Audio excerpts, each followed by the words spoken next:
5th class MPPS Dandapadu. Respected HM sir, PMC chairman, all chief guests, all teachers, all parents and my dear friends. At present age, I wish you a happy Independence Day. I feel truly honored to speak on something about that touched every Indian heart, Operation Sindoor. Operation Sindoor was a special mission by the Indian Army in May 2025.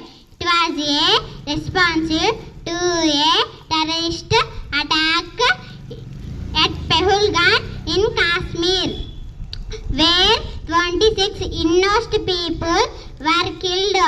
Operation Sindoor was an important step to protect India from terrorism. Finally, I tribute to who has lost their lives with terrorist attack in Kashmir. Okay, HM sir, thank you for giving me this chance to speak about Operation Sindoor.